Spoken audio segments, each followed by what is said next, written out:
आज हम एक प्रॉब्लम जो कि कैपेसिटर्स एंड कैपेसिटेंस पर मबनी है उसको सॉल्व करेंगे। तो प्रॉब्लम जो हमारे सामने है वो ये है कि आपके पास a capacitor stores 3 microcoulombs of charge with a potential difference of 1.5 volts across the plates. What is the capacitance? Part A फिर हमारे पास ये है कि if the charge on the capacitor is doubled, how will the capacitance be affected? यानी कि हमारे पास एक capacitor है, जैसे कि आप इस तस्वीर में देख सकते हैं। ये दो प्लेट्स जब एक फासला इनके दरमियान हो और ये प्लेट्स मेटल की बनी हुई हों तो आपके पास ये मिलके हमारे पास क्या बनाता है, एक कैपेसिटर। और कैपेसिटर को हम इस्तेमाल करते हैं चार्ज को स्टोर करने के लिए। तो अगर आपके पास एक कैपेसिटर के ऊपर 3 माइक्रोकूलम का चार्ज स्टोर हो, जब उसके ऊपर जो पोटेंशियल डिफरेंस है उसकी दोनों प्लेट्स के दरमियान वो 1.5 वोल्ट हो और वो बैटरी की वजह से डेवलप हुआ होगा, तब आपने ये बताना है कि इस कैपेसिटर की कैपेसिटेंस क्या है। यानी कि जो इसकी चार्ज स्टोर करने की सलाहियत है ना, उसी को हम कैपेसिटेंस कहते हैं, वो मालूम करनी है। उसके साथ साथ ये बताना है कि आपके पास अगर कैपेसिटर के ऊपर चार्ज को डबल कर दिया जाए, यानी 3 माइक्रोकूलम की बजाय 6 माइक्रोकूलम कर दिया जाए, तो उससे कैपेसिटेंस पर क्या इफेक्ट पड़ेगा। तो ये जो प्रॉब्लम हमारे पास है ये असल में एक न्यूमेरिकल प्रॉब्लम के साथ साथ एक क्वालिटेटिव प्रॉब्लम भी है। तो इसका जो पार्ट वन है जिसमें हमने कैपेसिटेंस कैलकुलेट करनी है, उसमें हमने वैल्यूज़ को सब्स्टिट्यूट करके कैपेसिटेंस कैलकुलेट करनी है। तो वो पार्ट हमारे पास न्यूमेरिकल पार्ट होगा इसका। और यहाँ पर जो सेकंड पार्ट है जिसमें चार्ज को डबल किया गया है और उससे देखना यह है कि कैपेसिटेंस पर क्या फ़र्क पड़ता है, तो ये हमारे पास एक क्वालिटेटिव नेचर का प्रॉब्लम है, जिसमें वैल्यूज़ की बजाय हम जो कॉन्सेप्ट है उसका बुनियादी तौर पर इस्तेमाल करके एक्सप्लेन करेंगे। तो सबसे पहले हम अपने प्रॉब्लम का यहाँ पे गिवन डाटा लिख लेते हैं।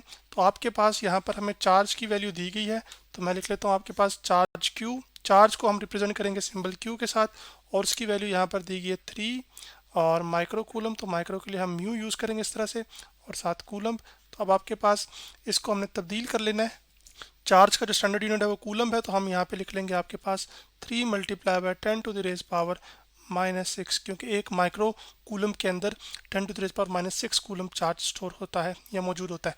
अब आपके पास दो प्लेट्स के दरमियान जो पोटेंशियल डिफरेंस है, क्योंकि इस प्लेट पे पॉजिटिव चार्ज है, इस प्लेट पे नेगेटिव चार्ज है, तो इनके दरमियान पोटेंशियल का फ़र्क होगा, उसी की वजह से पोटेंशियल डिफरेंस है। और वो जो पोटेंशियल डिफरेंस है उसको हम रिप्रेजेंट करेंगे आपके पास v के साथ यहाँ पर। और वो जो v की वैल्यू यहाँ पर हमें दी गई है वो आपके पास 1.5 वोल्ट है। तो अब हमने वो लिख लिया यहाँ पे 1.5 वोल्ट। अब हमने मालूम क्या चीज़ करनी है, हमने कैपेसिटेंस को मालूम करना है।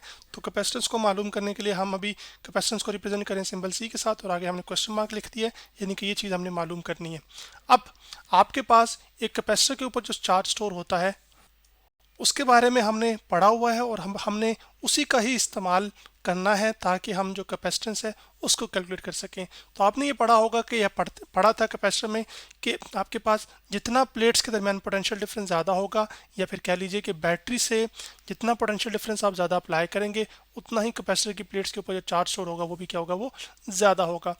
और जो फाइनल एक्सप्रेशन आपके पास निकल कर आया था वो क्या था, Q is equal to C और साथ क्या था, कैपिटल V। यहाँ पर हमारा जो चार्ज है उसको हमने स्मॉल क्यू से रिप्रेजेंट किया है, तो हम क्या कर लेते हैं कि यहाँ पे उसको स्मॉल क्यू ही लिख लेते हैं, जबकि सी यहाँ पे कैपेसिटेंस है और वी क्या है, आपके पास वोल्टेज है। अब आपके पास सी जो कि कैपेसिटेंस है उसकी वैल्यू हमने क्या करनी है, मालूम करनी है। तो उसकी वैल्यू को मालूम करने के लिए हम क्या करेंगे कि जो बैटरी का पोटेंशियल है या प्लेट्स के दरमियान का जो पोटेंशियल है वो आपके पास यहाँ पर मल्टीप्लाई हो रहा है, उधर जाके क्या हो जाएगा, डिवाइड। तो जो आपके पास कैपेसिटेंस सी है अकेली राइट हैंड साइड पे जो रह जाएगी उसको मैं पहले लिख रहा हूँ और लेफ्ट हैंड साइड को मैं बाद में लिख रहा हूँ। दोनों साइड्स चूँकि एक दूसरे के बराबर हैं तो जो मर्जी साइड आप पहले लिख लें इससे कोई फ़र्क नहीं पड़ता। अब आपके पास जो चार्ज की वैल्यू है वो हमें दी गई है, तो यहाँ पे आ जाएगा 3 और साथ आ जाएगा मल्टीप्लाई बाय 10⁻⁻⁻⁶ और साथ डिवीजन में वोल्टेज आ जाएगा बैटरी का जो कि या प्लेट्स के दरमियान जो पोटेंशियल डिफरेंस है वो, और वो 1.5 है। अब आपके पास यहाँ पर जो आगे चीज़ हमने करनी है वो ये है कि आपके पास 3 को जब आप 1.5 से डिवाइड करेंगे तो 1.3 जो 3 का हाफ होता है ना वो 1.5 होता है, तो ये 2 के टेबल पे इसके जाएगा। तो 2 मल्टीप्लाई बाय 10⁻⁻⁶ आपके पास आ जाएगी कैपेसिटेंस। और कैपेसिटेंस हम जिस यूनिट में मेजर करते हैं वो हमारे पास होता है फैरेड, तो यहाँ पे मैं इसको लिख लूँगा फैरेड। तो अब हमने कैपेसिटेंस तो कैलकुलेट कर ली आपके पास एक ऐसे कैपेसिटर के लिए जिसके अंदर 3 माइक्रोकूलम का चार्ज स्टोर हुआ हो और जब पोटेंशियल डिफरेंस प्लेट्स के दरमियान हो वो 1.5 वोल्ट हो। और पोटेंशियल डिफरेंस वो वजह होती है जिसकी वजह से चार्जेस क्या करते हैं, फ्लो करते हैं और उससे करंट बनता है।